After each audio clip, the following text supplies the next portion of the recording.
Warahmatullahi wabarakatuh. Saya Rianto dari Prodi Pendidikan Ekonomi Malam, NIM 187215029. Dalam mata kuliah Pendidikan IPS, wawasan komprehensif dan kemampuan tentang belajar, individu, kelompok, dan kelembagaan dengan dosen pengampu Bapak Dahlan Hasim MPD. Yang pertama yaitu pembahasan tentang pentingnya individu dan kelompok dalam kajian sosiologis, pentingnya kelembagaan dalam kajian sosiologis, pentingnya wawasan yang komprehensif dalam mengkaji kemampuan individu dan kelompok dalam pembelajaran IPS.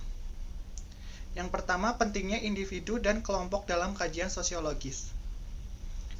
Pengertian individu adalah bagian terkecil dari kelompok masyarakat yang tidak dapat dipisah lagi menjadi bagian yang lebih kecil. Kata individu itu sendiri berasal dari bahasa Yunani. Individu yang artinya tidak terbagi, di mana dalam ilmu sosiologi individu diartikan sebagai sebuah organisasi atau seseorang yang bebas atau tidak terkait dengan organisasi yang lain, baik dalam hal tindakan, pikiran, maupun tingkah laku. Secara umum, pengertian individu ini merupakan satu organisme tunggal yang hidupnya itu berdiri sendiri dan secara fisiologis ini bersifat bebas dan juga tidak mempunyai hubungan organik dengan sesamanya. Nah, ciri-ciri individu secara umum. Yang pertama, ada individu ini mempunyai raga atau jasmani yang khas. Yang kedua itu individu mempunyai pikiran, perasaan, kehendak, serta juga hasrat. Yang ketiga yaitu individu ini mempunyai kepribadian dan bakat yang berbeda antara satu dengan yang lainnya. Yang keempat ada individu mempunyai tingkah laku yang khas juga. Yang kelima ada individu ini mempunyai naluri.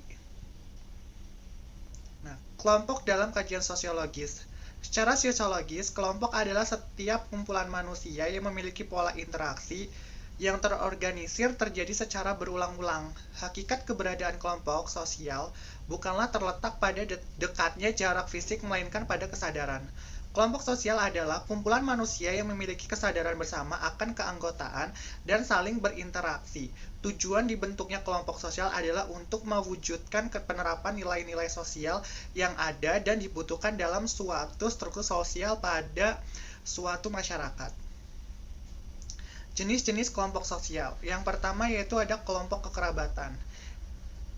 Kelompok ini dapat disebut sebagai kelompok terkecil dalam masyarakat. Yang kedua ada kelompok okupasional atau umumnya terbentuk karena adanya kesamaan nilai, norma, ataupun tingkah laku dari setiap anggotanya. Yang ketiga ada kelompok volunter, terdiri dari individu yang memiliki kepentingan yang sama untuk memenuhi kebutuhan para anggotanya tanpa mengganggu masyarakat umum.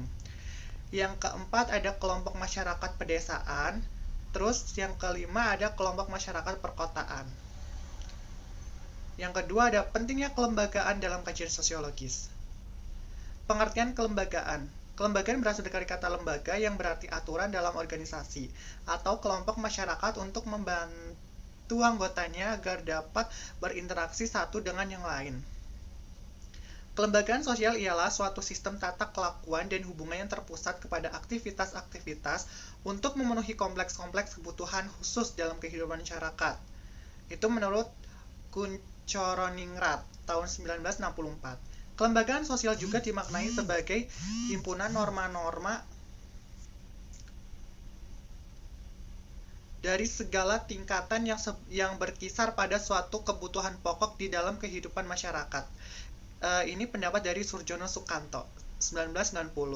Lembaga sosial dibentuk agar masyarakat dapat memenuhi kebutuhan hidup dalam berbagai bidang kehidupan seperti bidang ekonomi, politik, sosial, dan budaya.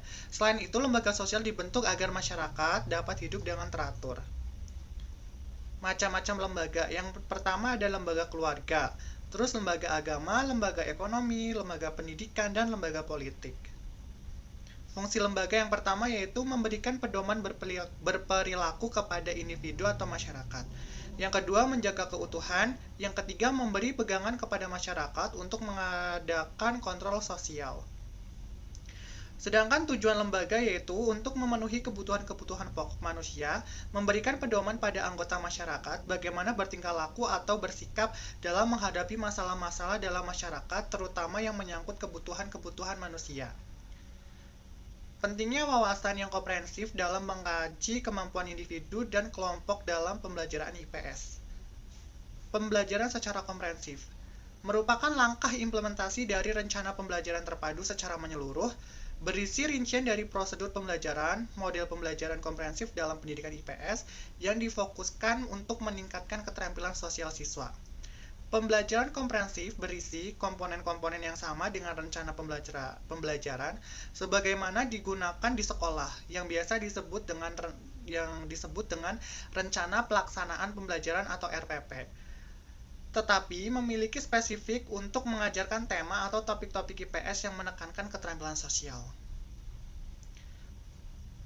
Komponen dari rencana pembelajaran. Yang pertama yaitu ada tema atau topik, yang kedua ada tujuan pembelajaran, yang ketiga ada materi pembelajaran, dan yang keempat ada model pembelajaran. Faktor pendukung model pembelajaran komprehensif. Yang pertama itu ada guru, terus siswa, sarana prasarana, ukuran kondisi dan suasana kelas, dan waktu. Itulah yang bisa saya sampaikan. Apabila ada salah-salah kata, mohon dimaafkan. Terima kasih. Wassalamualaikum warahmatullahi wabarakatuh.